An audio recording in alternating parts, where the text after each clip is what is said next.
Halo teman-teman, kembali lagi di channel Dunia Kita hari ini. Hari ini kita akan membahas kabar yang benar-benar mengguncang dunia. Amerika Serikat dilaporkan telah mengerahkan 3 kapal induk sekaligus ke kawasan strategis. Langkah ini memicu kekhawatiran global, spekulasi perang, dan reaksi keras dari berbagai negara besar. Sebelum kita masuk ke pembahasan utamanya, jangan lupa like, komen, dan subscribe channel ini agar kamu tidak ketinggalan info penting seputar dunia kita hari ini. Yuk, langsung kita mulai. Dalam beberapa hari terakhir, dunia internasional dikejutkan oleh laporan bahwa Amerika Serikat mengerahkan 3 kapal induk ke wilayah yang sama. Biasanya satu kapal induk saja sudah dianggap sebagai simbol kekuatan militer besar. Namun kali ini, AS justru mengirim 3 sekaligus. Kapal induk ini bukan kapal biasa.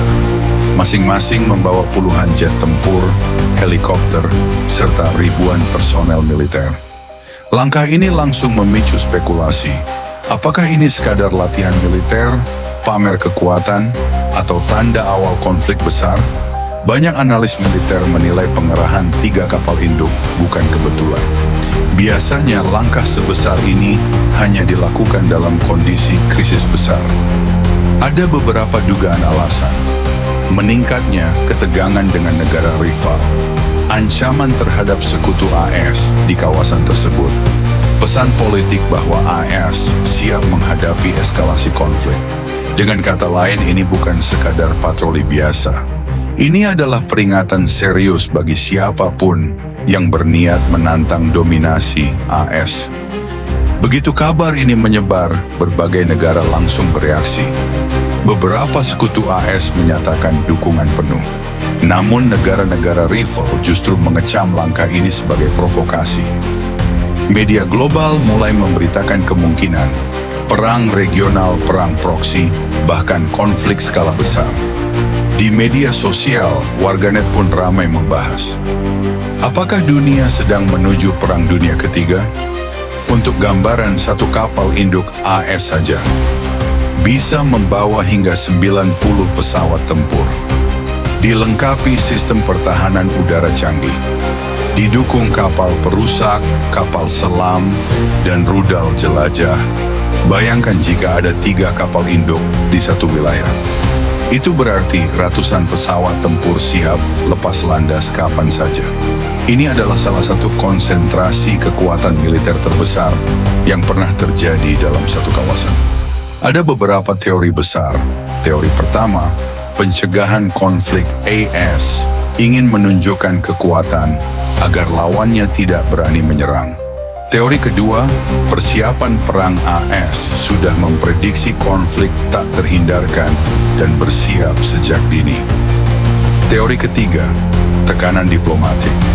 Langkah ini bisa jadi alat tawar-menawar dalam negosiasi politik global. Mana yang benar?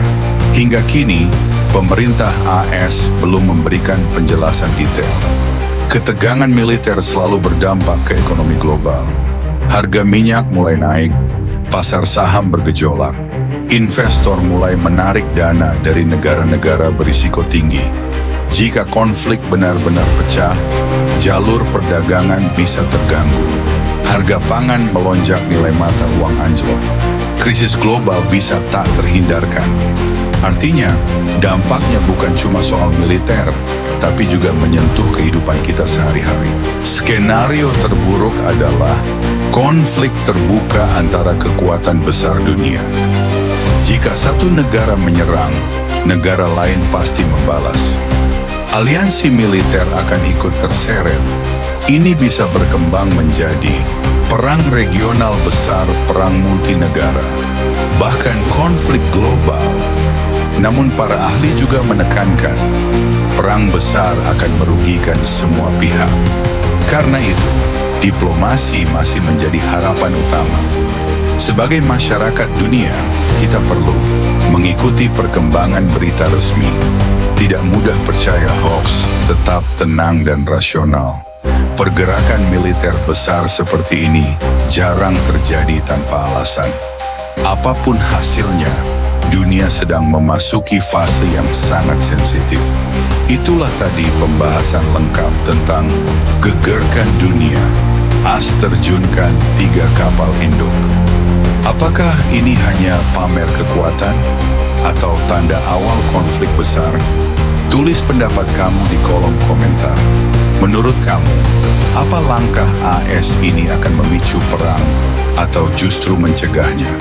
Dan sekali lagi, jangan lupa like, komen, dan subscribe agar kamu selalu update dengan info penting seputar dunia kita hari ini. Sampai jumpa di video berikutnya.